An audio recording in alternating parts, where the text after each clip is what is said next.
Hi and welcome back to the channel. My name is Nicole with morningchores.com and today we are talking about fermentation and I'm going to share my favorite fermented pickles recipe.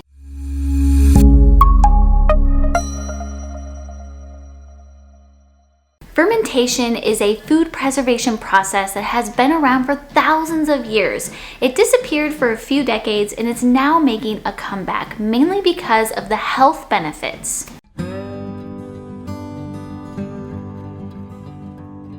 Fermentation is a food preservation process that encourages the lactic acid producing bacteria, which helps promote a healthy gut. This lactic acid producing bacteria helps restore the natural flora in the gut, and a healthy gut equals a healthy immune system. Fermented foods are also chock full of digestive enzymes, which will help digest other food. They're also full of B vitamins, which help give you energy. Now that we've talked a little bit about fermented foods, let's head to the kitchen counter and I will teach you how to make a very easy fermented recipe, fermented pickles.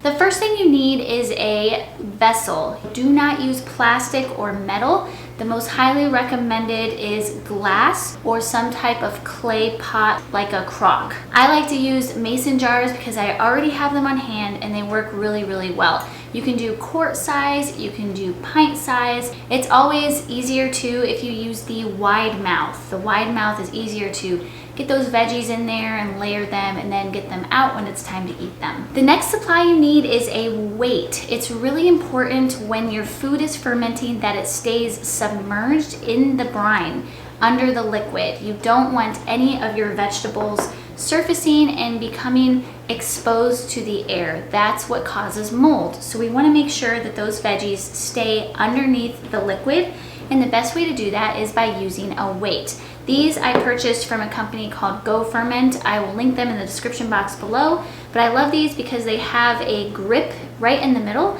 It makes it super easy for them to be placed in and also taken out. If you don't want to invest in something like this, you can use a rock from outside, but make sure it's cleaned and sterilized first. The last thing you need is a lid. Now you can use the traditional canning jar lid. This is not my favorite option if you're going to go the mason jar route for your fermentation, just because sometimes liquid can get up inside this and it can get messy, and then if it sits on this for a long period of time it can cause your ring to rust. So this is not my favorite choice. The next best option is using these plastic lids for mason jars. Now, I know I said in the beginning that you should never ever ferment your food in a plastic vessel. So it's fine to use these as long as your liquid and your veggies are down low enough and this weight is keeping them submerged and it's sitting, right here just below this first lip. That way the liquid is not touching your plastic lid for your mason jar. So these work really well because, again, it's one piece, whereas with this you have two pieces. It's just a lot easier to keep it clean and manage it. The next lid option, and it's one of my favorites, is a lid by Go Ferment, who also makes the weights. This is a fermentation lid, and what makes this lid different from the other lids is in the center of the lid there is an orange nipple, and this allows the CO2 to escape.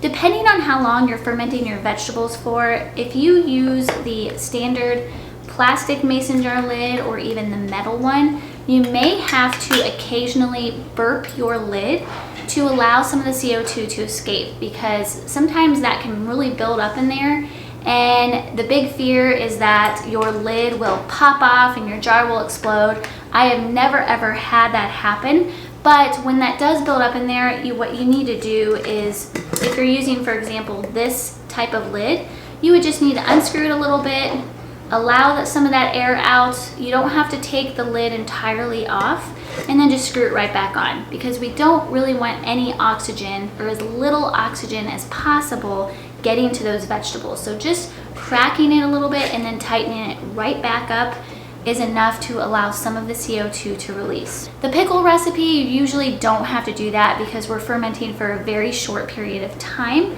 But if you were making, for example, sauerkraut, which you let sit for several weeks, you may have to do that. But these lids, you don't have to burp.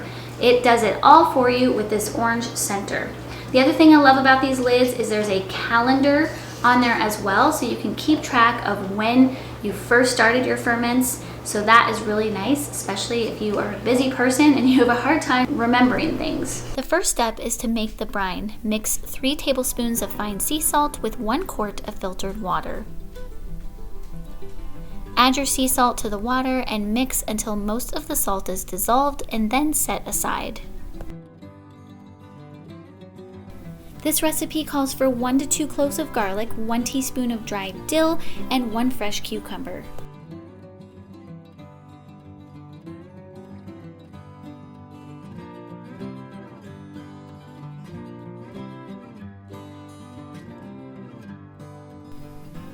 To assemble your pickles, add a layer of cucumbers to the bottom of your jar with your garlic clove, and then sprinkle your dill on top and continue layering until you reach the top, leaving a 2-inch headspace.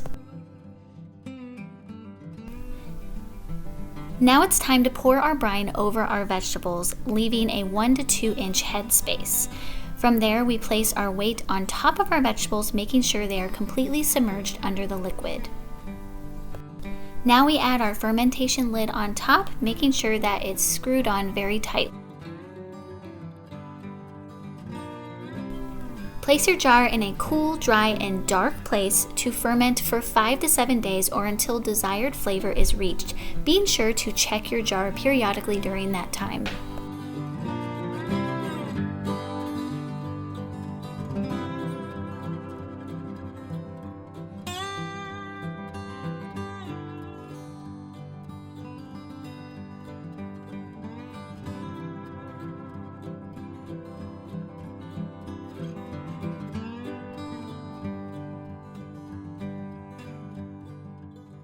Now it's time for the real taste test.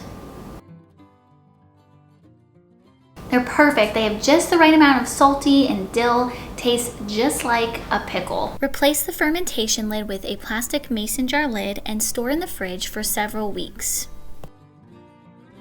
If you're new to fermentation and it's something that you want to learn more about, the book that I always like to recommend is The Art of Fermentation by Sander Elix Katz. This is a really great book to get you started and just give you a well-rounded knowledge about fermentation. It's a history book, a science book, a nutrition book, and a recipe book all in one. But it really is a wonderful book. Pickles are scrumptious on sandwiches, salads, or even by themselves as a side dish. The recipe will be in the description box below. I hope you enjoyed today's video. I hope it got you curious and interested in trying fermented foods, specifically fermented pickles. Be sure to head over to morningchores.com where you'll find all kinds of information on homesteading, DIY, gardening, and much more. Have a great day, and we'll see you next time.